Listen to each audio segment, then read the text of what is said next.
14 Bihar teacher history में कर मेरा मोबाइल मेरी शिक्षा में आपका स्वागत है। आज मैं नया चैप्टर लेकर आई हूँ जिसका शीर्षक है मानव संसाधन। मानव संसाधन हम लोग पहले भी पढ़ चुके हैं। संसाधन में संसाधन 3 प्रकार के होते हैं जिसमें एक मानव भी है।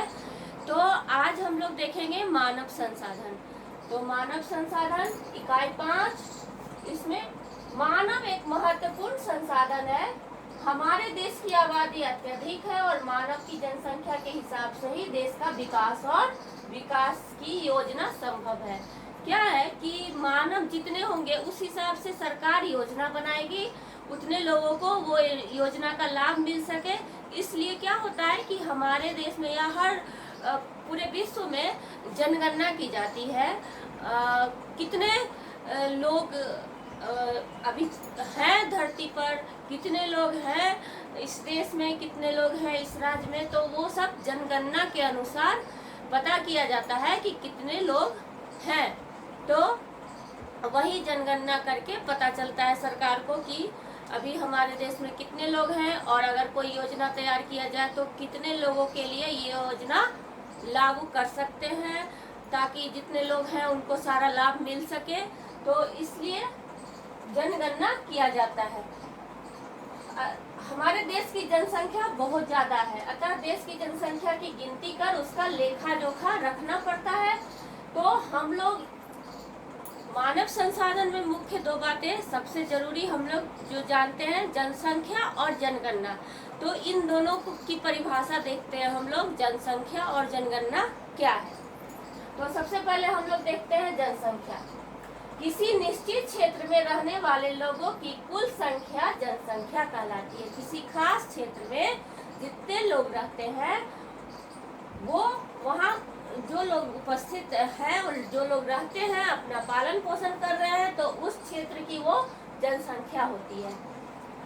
जनगणना एक निश्चित अवधि में जनसंख्या की गिनती करना जनगणना कहलाती है। किसी खास अवधि में क्या होता है कि इस जैसे कि यहाँ पे इस क्षेत्र का, इस गांव का, इस शहर का जनसंख्या कितना है ये पता चल जाता है, तो वो जनगणना उस क्षेत्र की हुई।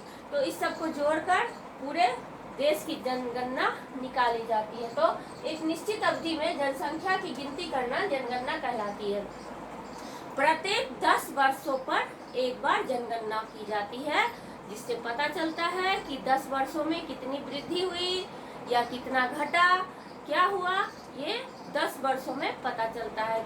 या फिर कितने प्रतिशत की दर से हमारे यहाँ जनसंख्या बढ़ रही है या कितने प्रतिशत की दर से हमारे यहाँ की जनसंख्या घट रही है, ये सब पता चलता है। 10 वर्षों के अंतराल पर इसको किया जाता है। अब हम लोग कुछ मुख्य बातें इसमें जानते हैं। भारत में सर्वप्रथम 1872 ईस्वी में जनगणना की शुरुआत की गई। कितने ईस्वी में? 1872 में भारत में इसकी शुरुआत हुई थी। लेकिन व्यवस्थित ढंग से जनगणना कब शुरू की गई? 1881 ईस्वी में। कितने? 1881 में व्यवस्थित रूप से, सरकारी रूप से इसको शुरू किया गया था। वहीं स्वतंत्र भारत की पहली जनगणना कब हुई थी? जब भारत आजाद हुआ था, उसके बाद पहली बार जनगणना कब हुई थी? 1951 ईस्वी में की गई थी। तो ये आप लोगों के लिए जीके का प्रश्न हो सकता है।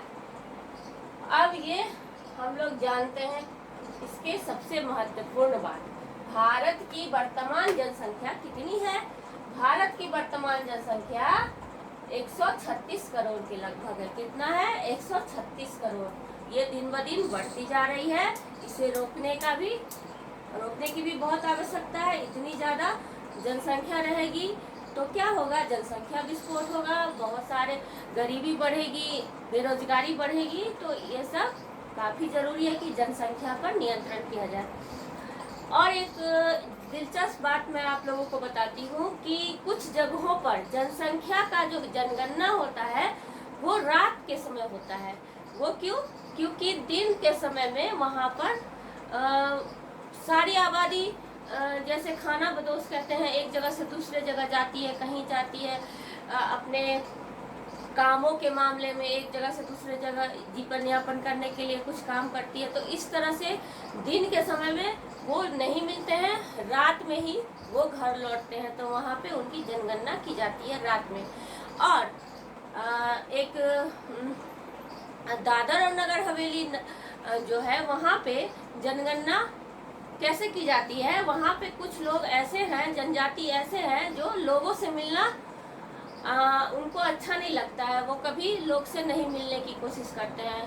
तो वहाँ पर क्या होता है कि उनको नाव के द्वारा कमल के फूल या नारियल भेज दिया जाता है। जब वो उनको देखने आते हैं, उसको लेने आते हैं, तो दूर से ही उनको गिन लिया जाता है। तो ये एक दिलचस्प बात है जनगणना की, तो इसको भी आप लोग इसमें शामिल कर सकते हैं। ये बहुत ही दिलचस्प बात है। तो जनगणना अपने आप में ही एक बहुत ही जरूरी काम है। तो चलिए बच्चों, फिर हम आगे देखते हैं जनगणना के कुछ और वीडियोस।